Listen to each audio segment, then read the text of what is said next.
নমস্কার বন্ধুরা, মামের কিচেনে আপনাদের সকলকে স্বাগত। আজকে আমি আপনাদের বানিয়ে দেখাবো অরেঞ্জ কেক।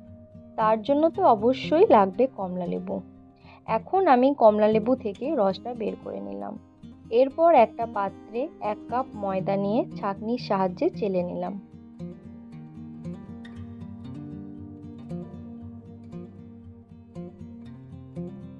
তার সাথে আমি ছোট চামচে 1.5 চামচ বেকিং পাউডার ও ছোট চামচের 1 চামচ বেকিং সোডা দিয়ে চেলে নিলাম।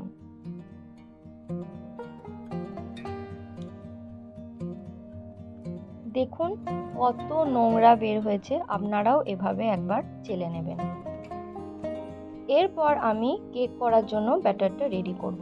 তার জন্য দেখুন আমি আগে থেকেই যেই কাপে আমি পরিমাণ মতো ময়দা নিয়েছিলাম সেই কাপ অনুযায়ী আমি কিন্তু চিনি এবং তার সাথে 4টে এলাচ আমি গুঁড়িয়ে রেখেছিলাম সুন্দর সুগন্ধের জন্য।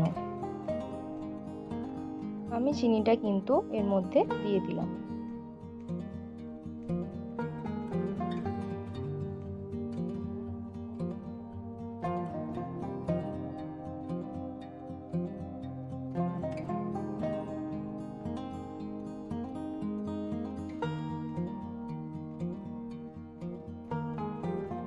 চিনিটা দিয়ে আমি মিক্স করে নিচ্ছি। এরপর আমি বড় চামচের 4 চামচ সাদা তেল দিয়ে দেব।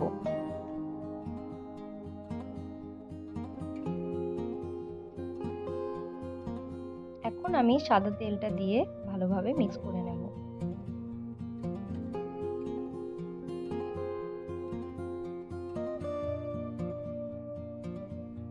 এখন আমি যে কমলা লেবুর যে রসটা আমি করে রেখেছিলাম সেই রসটা এখন আমি দিয়ে দিচ্ছি। এটাও আমি ভালোভাবে মিক্স করে নেব।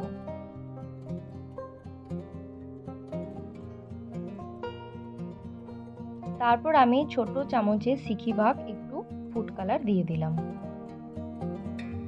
এরপর আমি ফুড কালারটা দিয়েও ভালোভাবে মিক্স করে নিলাম। দেখুন আমার খুব সুন্দর একটা কালার হয়েছে। এরপর আমি কিছু এখানে ড্রাই ফ্রুট দিয়ে দিচ্ছি, খেজুর, মোরব্বা, চেরি, কাজু, কিশমিশ।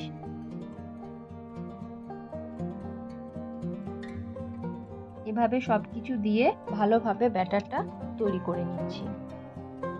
এরপর আমি যেই পাত্রে কেকটা বানাবো সেই পাত্রে আমি সাদা তেল দিয়ে ভালোভাবে মাখিয়ে নিচ্ছি।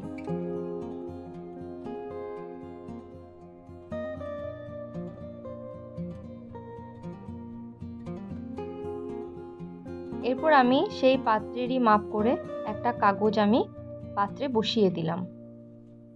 এরপর আমি যে ব্যাটারটা তৈরি করেছিলাম সেইটা পাত্রের মধ্যে ঢেলে দিলাম।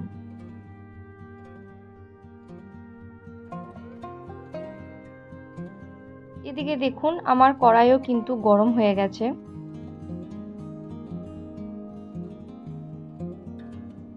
তারপর আমি কিন্তু ব্যাটারটা ভালোভাবে ট্যাপ করে নিলাম যাতে ভেতরটা না ফাঁক থাকে। এরপর আমি কড়াইতে দিয়ে বসিয়ে দিলাম। এখন আমি মিডিয়াম ফ্লেমে 30 মিনিটের জন্য কড়াইতে আমি ঢাকা দিয়ে বসিয়ে দিলাম। আমি কিন্তু 30 মিনিট পর ঢাকা খুলে দেখি ওপর থেকে কিছু আমি ড্রাই ফ্রুটস দিয়ে দিলাম এবং আবার আমি 15 মিনিট মিডিয়াম ফ্লেমে ঢাকা দিয়ে রেখে দিলাম।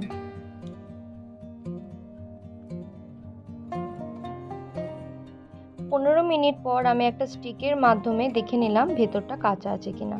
দেখুন আমার স্টিকের গায়ে এতটুকু ব্যাটারটা লাগেনি, মানে আমার কিন্তু কেক রেডি। খুব সুন্দর ফুলে উঠেছে এবং খুব স্পঞ্জি হয়েছে। আপনারা এভাবেই বাড়িতে বানিয়ে খাবেন।